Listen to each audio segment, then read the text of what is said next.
Question number 7, NCERT page number 208 and it is from 2013 NEET exam.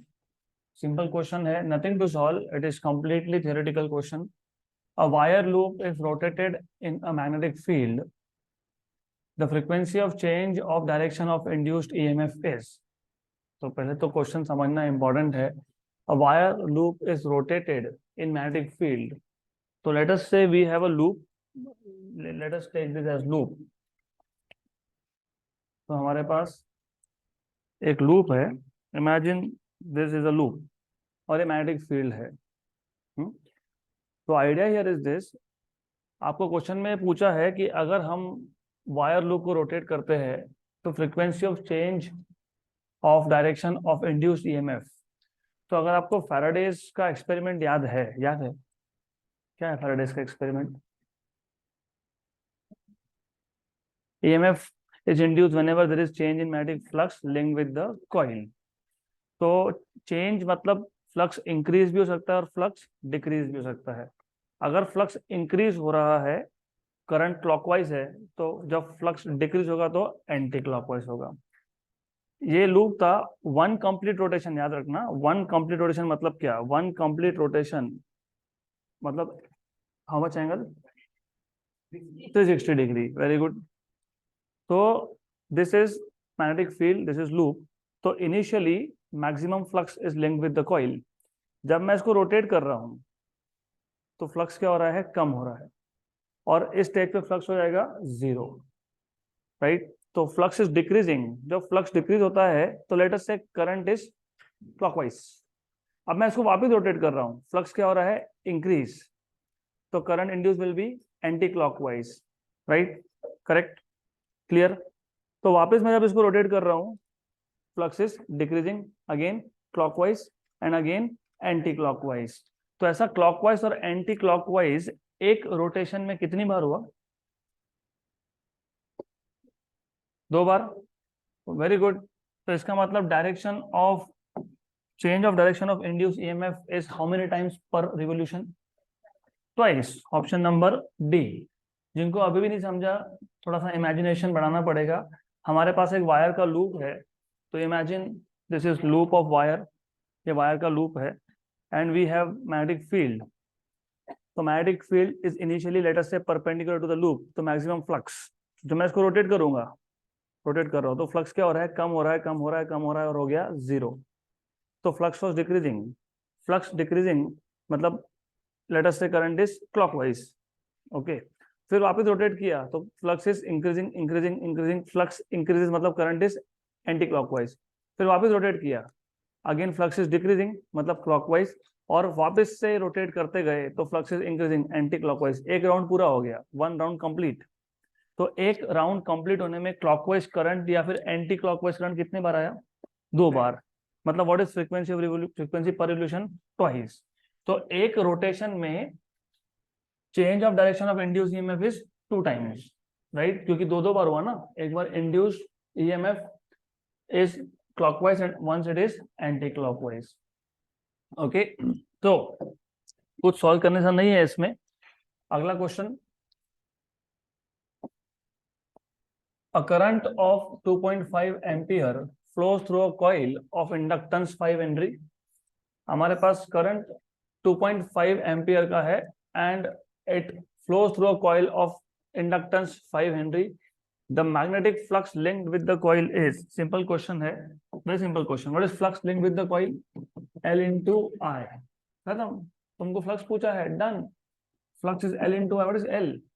5. What is I? 2.5. What is 5 to 2.5? 12.5 Weber. So 12.5 Weber is the answer. खत्म. Nothing. 2013 Karnataka exam and NCERT page number 222. Simple.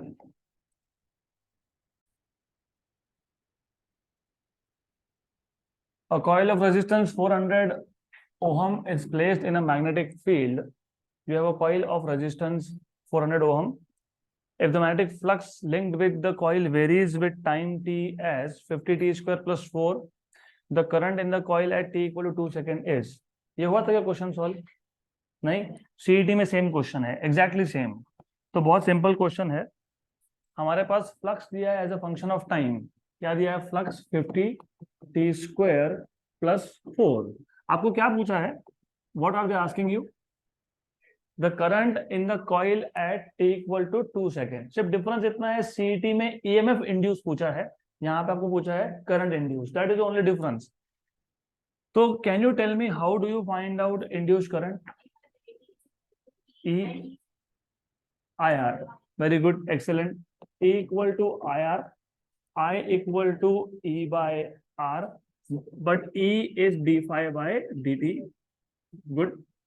So you have I equal to 1 by R d phi by dt, मतलब derivative with respect to time किसका? Phi का। 50t² + 4। What is derivative of 50t²? 100t, right. और यहाँ पे 0 आ जाएगा, तो ये आ जाएगा आपके पास। आर की वैल्यू कितनी दी हुई है? 400। सेम वैल्यूज है, बाय 400 इंटू टी। एक्चुअली वहां पे भी करंट ही पूछा था, तो t/4, तो it is t/4। Done. t/4 आपको पूछा है what is the current at t = 2 seconds, तो 2/4 that is 1/2, that is 0.5 ampere. Same question है, तो 0.5 option number A. Done. Next question.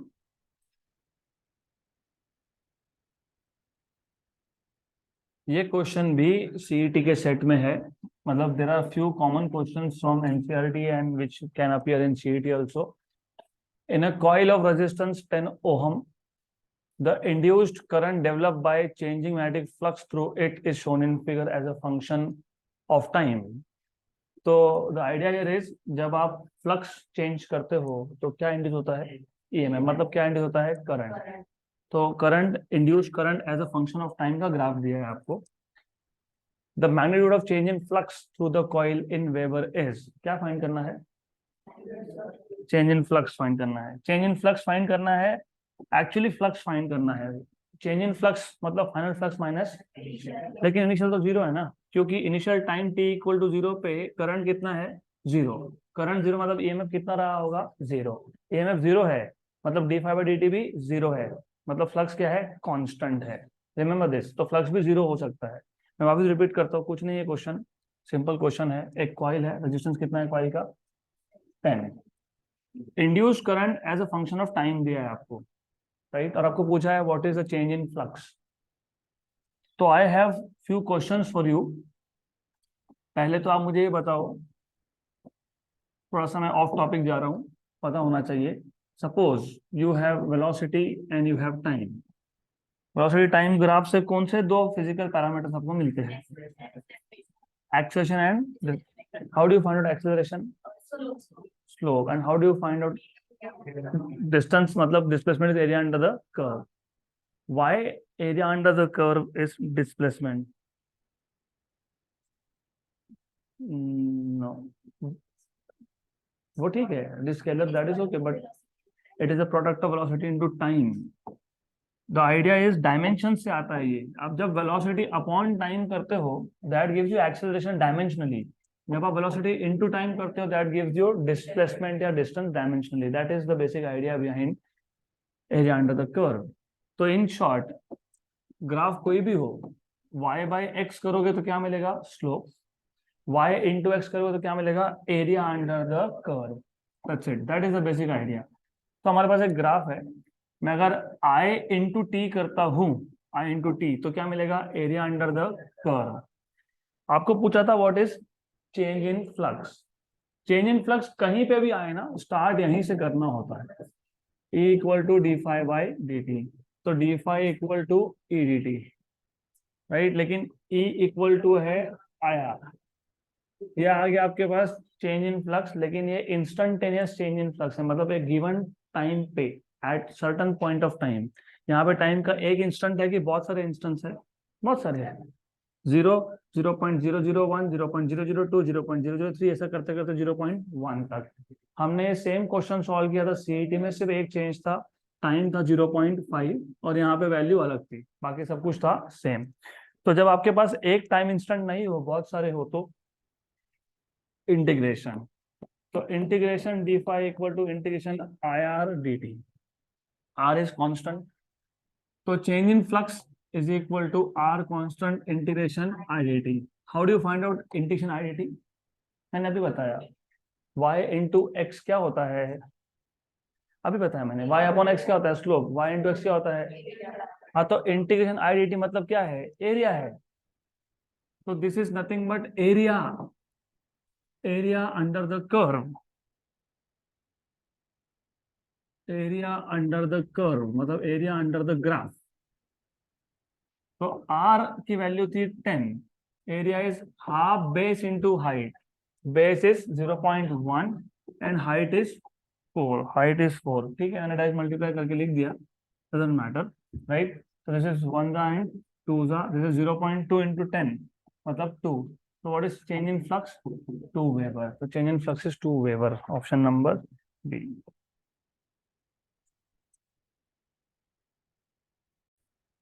Next question, तो सिर्फ याद रखना ये क्वेश्चन जब आए, A equal to D phi D T, D phi equal to E D T, E equal to I R, और क्योंकि हमारे पास ग्राफ है, तो ग्राफ मतलब अलग अलग टाइम के इंस्टेंट पे अलग अलग करंट की वैल्यू है, तो उस केस में इंटीग्रेशन करके करना पड़ेगा, R constant taken out, integration I D t will always be area under the graph. Very good question, this is an very good question, JEE NEET के लिए आ सकता है, and you have to solve this, solve करने से नहीं है लेकिन जस्ट अंडरस्टैंडिंग सही है, ये this is only all about understanding. अच्छा क्वेश्चन है, नीट के लिए ज्यादा एक्सपेक्टेड है, तो जो नीट प्रिपेयर कर रहे हो ये टाइप के क्वेश्चन आपको आएंगे, पूछते ही है ये।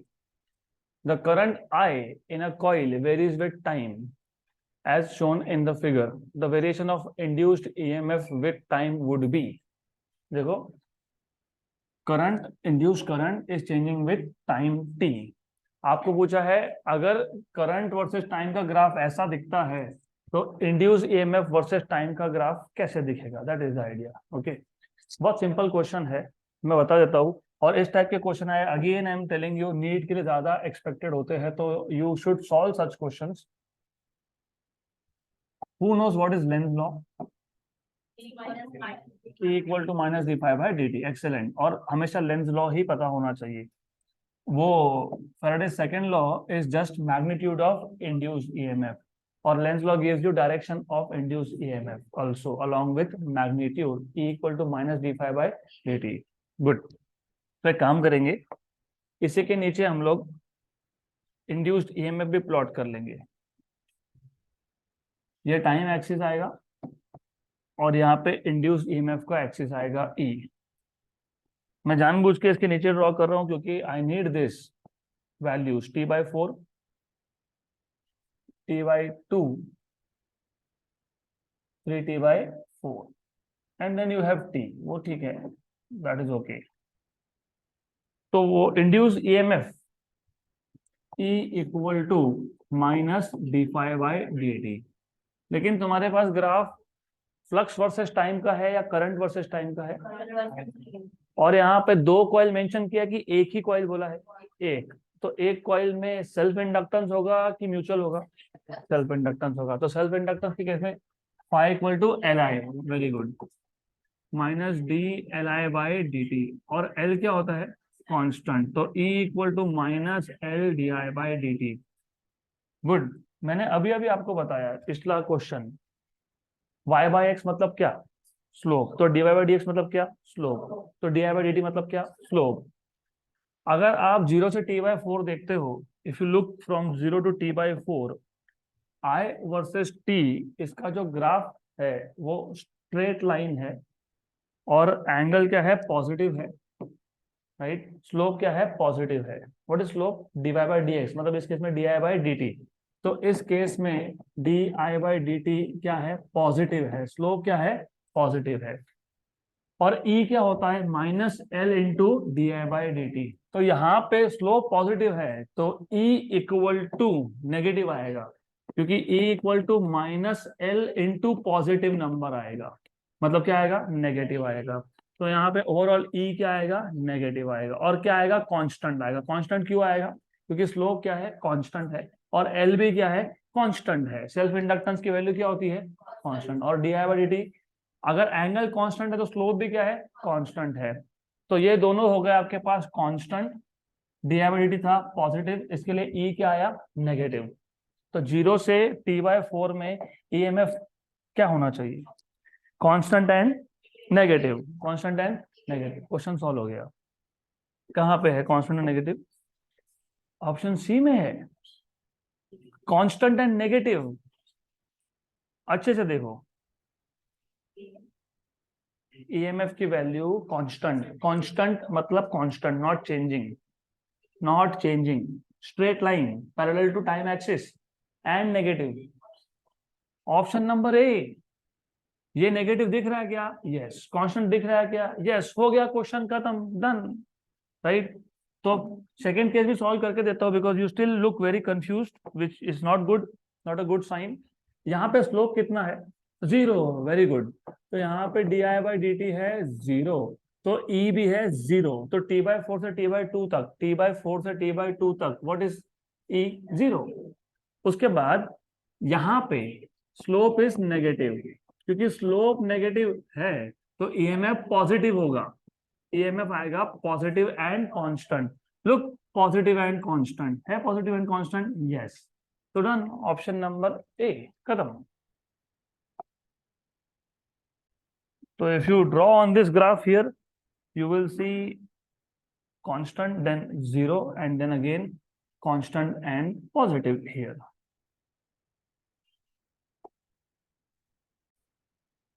तो सिंपल क्वेश्चन था, this is t/2, this is 3, t/4, this is t, and as you know यहाँ पे 0 वैल्यू आएगी ईएमएफ की। अगला क्वेश्चन, ये क्वेश्चन भी थ्योरेटिकल है, अगेन इंटरेस्टिंग क्वेश्चन, थोड़ा सा प्रिंटिंग प्रॉब्लम दिख रहा है, तो anyways will see. A rectangular, a square, a circular, and an elliptical loop, and an elliptical loop, all in xy plane, are moving out of uniformatic field with constant velocity, v bar equal to v I cap, मतलब it is moving towards x-axis. The magnetic field is directed along the negative z-axis. Magnetic field is towards negative z-axis minus k cap. The induced EMF during the passage of this loop out of the field region will not remain constant. For the rectangular, circular, and elliptical loop. The circular and the elliptical loops. This should be loops. Only elliptical loop, any of the 4 loop. पहले question को अच्छे से समझ लो, बाद में देखेंगे। तो ऐसा है, हमारे पास 4 लूप है। कौन कौन से 4 लूप है, rectangular, square, circular and elliptical. All of them are in xy plane and magnetic field is towards negative z-axis. All these 4 loops are taken out along x-axis with speed of v. मैं पहले diagram समझाता हूँ question. एक काम करते हैं, पहले तो एक्सिस ले लेते हैं 3, इसको मैं x बोल दूंगा, इसको मैं y बोल दूंगा, और z आउटसाइड है तो नेगेटिव z इनसाइड है। तो ये आपके पास आ गया x, ये आ गया आपके पास y, और यहाँ पे है z। तो मैग्नेटिक फील्ड आएगा, अंदर की तरफ जाएगा, अंदर की तरफ मतलब क्रॉस। तो you have crossed fields, crossed magnetic field है। ओके, तो you have crossed magnetic field.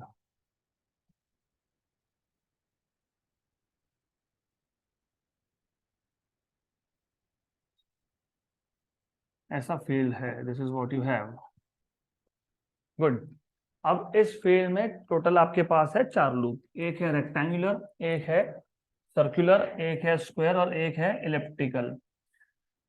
तो चारों लूप भी दिखाने पड़ेंगे। क्वेश्चन इजी है बट थ्योरेटिकल है, तो you have to know formulas properly. तो आपको पता होना चाहिए elliptical and circular loop. And square and rectangular loop. तो ठीक है, you have a square loop, यहाँ पे एक स्क्वायर लूप है। I think it is visible, visible दिख रहा है लूप? नहीं?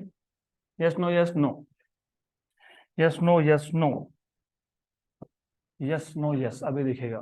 तो this is a square loop.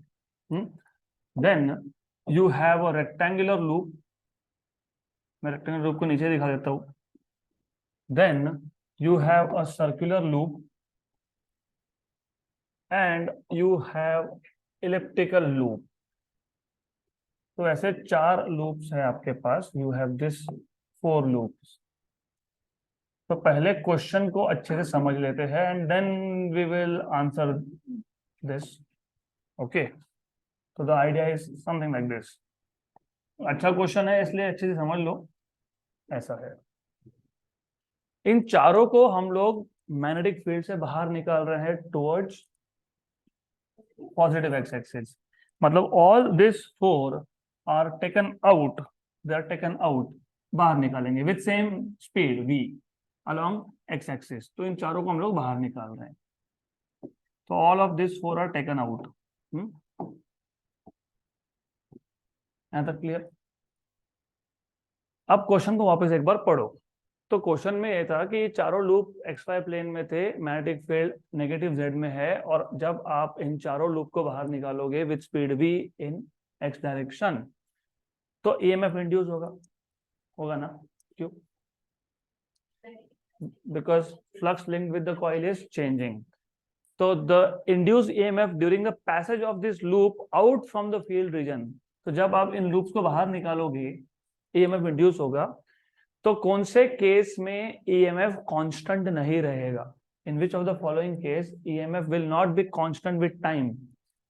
तो द आइडिया हियर इज, पहले तो आपको बेसिक बेसिक चीज पता होनी चाहिए। तो what you should know is what is E equal to d phi by dt. Very good. तो you should know E equal to minus d phi by dt. So E equal to minus d dt of phi. Phi is B into A. E equal to minus B dA by dt. ये आपको पहले तो पता होना चाहिए, right? अब एक एक करके हम चारों लूप को अच्छे से समझ लेंगे। तो चारों लूप में से सबसे पहले I will take square loop, rectangular loop, इन दोनों के पहले बात कर लेंगे। पर यूनिट टाइम मतलब पर सेकेंड, जब मैं इस लूप को बाहर निकालूंगा, when I take this loop out, देखो अच्छे से समझना है, you to pay attention here. Suppose 1 second में मैंने इसको बाहर निकाल लिया, तो कितना एरिया लूप का बाहर निकला? लेट अस से इतना एरिया बाहर निकला, बराबर। अगले एक सेकेंड में और कितना एरिया बाहर निकला? Same amount of area.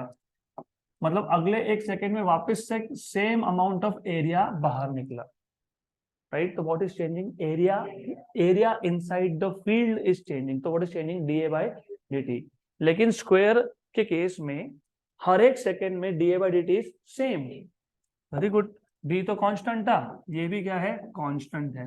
तो इंड्यूस ईएमएफ इज कांस्टेंट, मतलब EMF induce will not change with time, it will remain constant.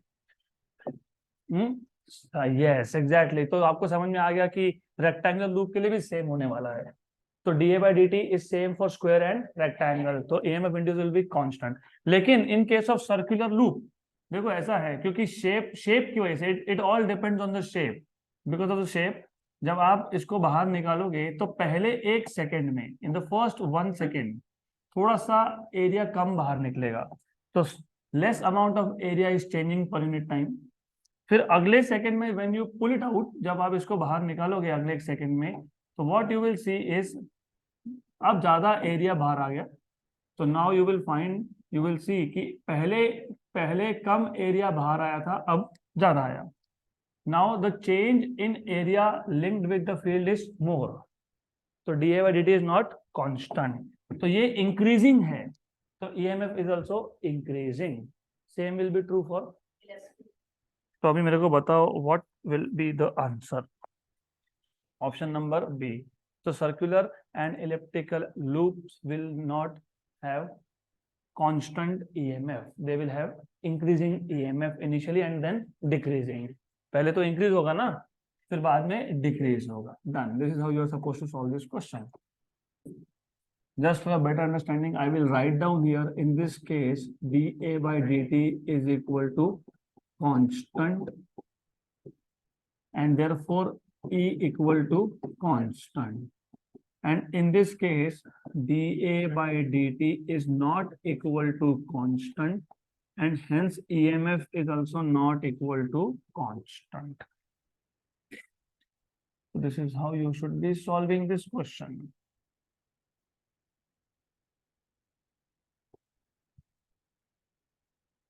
Done.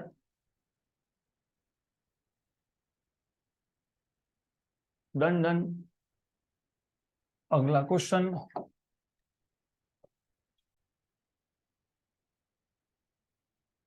Question number 13.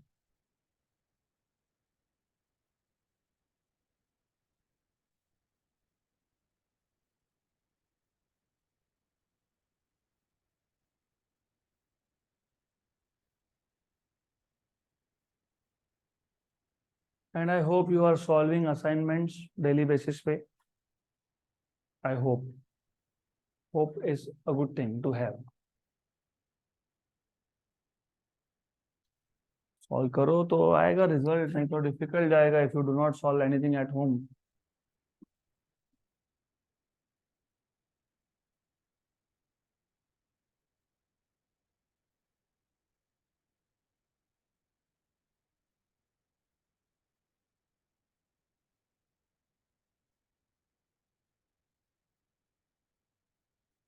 Done.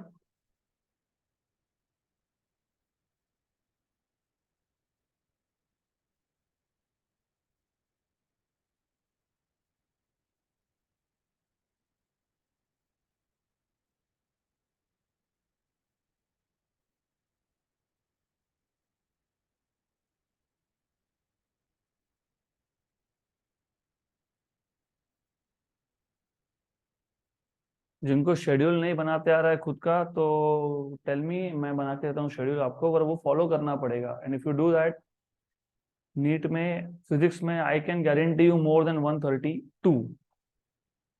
132 से ज्यादा मिल सकते हैं. 132 यू नो, बिकॉज 4 मार्क का क्वेश्चन होता है. That is by factor of 4. If you do not make any mistake under theoretical condition, गलती नहीं हुई, सब करेक्ट हुए, तो those who want to score more than 132, मैं लोअर लिमिट की बात कर रहा हूँ, upper limit is 160. You can go up to 160, considering कि आप फिजिक्स सबसे आखिरी में सॉल्व करते हो. होता तो यही है, you start with bio, NEET वाले. फिर अगर बायो डिफिकल्ट आया जैसे लास्ट ईयर हुआ था, वहीं सारे सारे होप्स खत्म. फिर केमिस्ट्री और फिजिक्स के लिए मोरल डाउन. फिजिक्स तो आखिरी में रहता है, फिर 10-15 मिनट रखते हो खुद के लिए. That is wrong. तो you have to make a proper plan and have to execute it. जिनको प्लान चाहिए, चाहे सीईटी हो, नीट हो, या जेडबलई भी हो, तो टॉक टू मी, मैं बना के देता हूँ, but follow that very strictly. 2 महीने तक imagine you are the only person on this planet. कोई दोस्त नहीं है, कोई कुछ नहीं है, तो फॉलो करो. सिर्फ खाने पीने के लिए your parents will be there to help you out. चलो next question.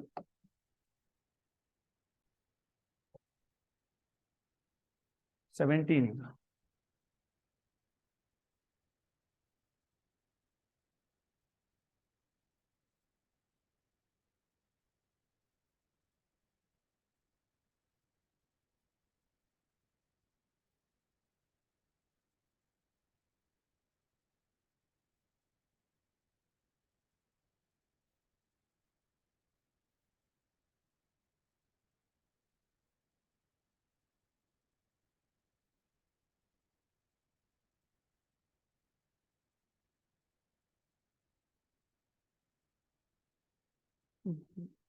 Just a minute.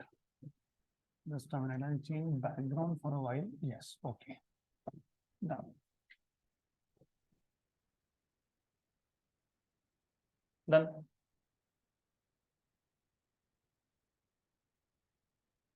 So this question is also expected for JEE as well as CET.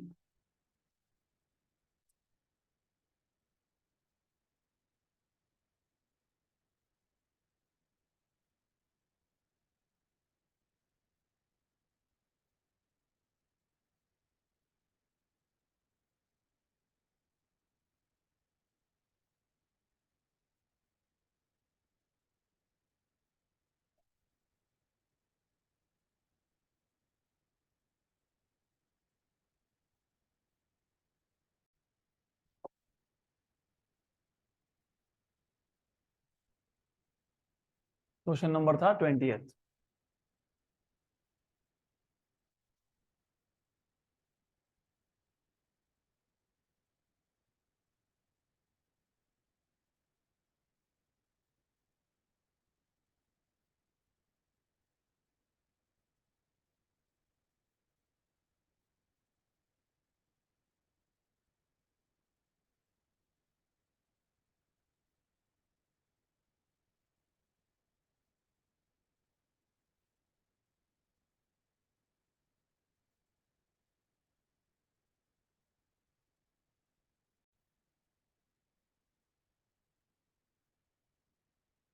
Question number 21।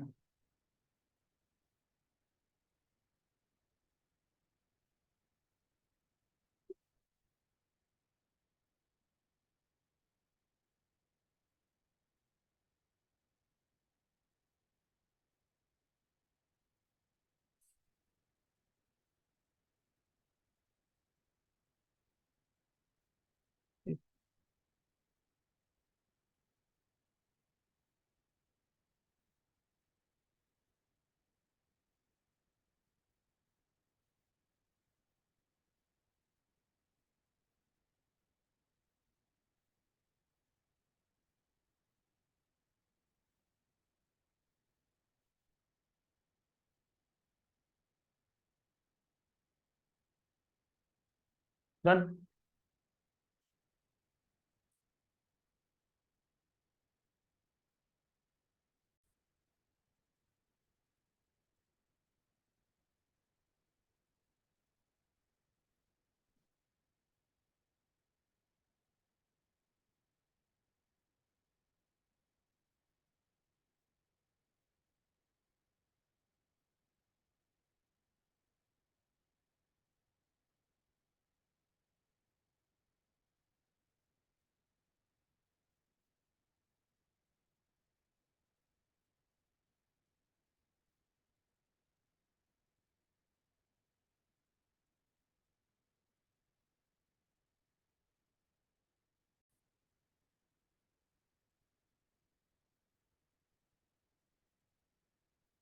तो एनसीईआरटी ज्यादा सिंपल है स्टेट बोर्ड से, मैं कब से वही बोल रहा हूँ। आप सीईटी और स्टेट बोर्ड के क्वेश्चंस करना ज्यादा प्रोडक्टिव है। So simple, nothing.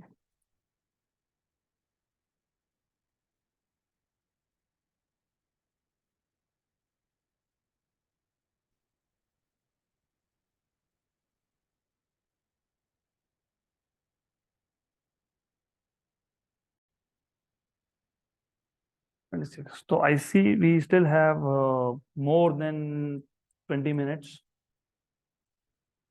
तो कम से कम 2-3 इंपॉर्टेंट क्वेश्चंस करेंगे हम लोग सीईटी के सेट में से।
एंड आई रिपीट अगेन, आप लोगों को सीईटी के सारे क्वेश्चंस करने चाहिए ऑनलाइन या ऑफलाइन मोड में, एज पर योर विश, लेकिन करने हैं, वो छोड़ना नहीं।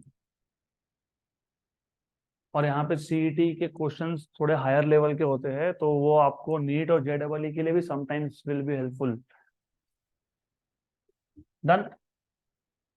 तो वी हैव टाइम, तो will make some use of it. L1 lecture 1 के questions we can take. L1 L1 L1 Not here. Yeah. My L1, yes, this is L1.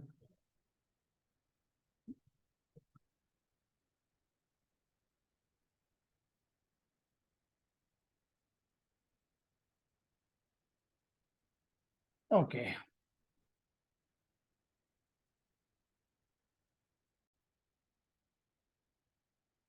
First question, 2020 CET.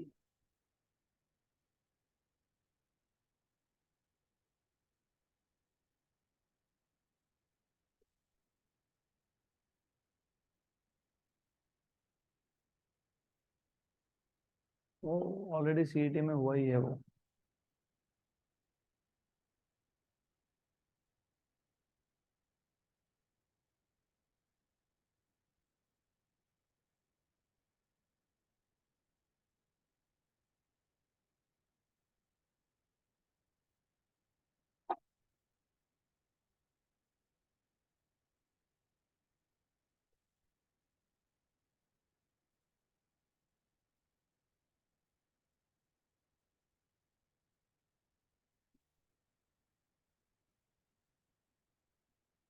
Then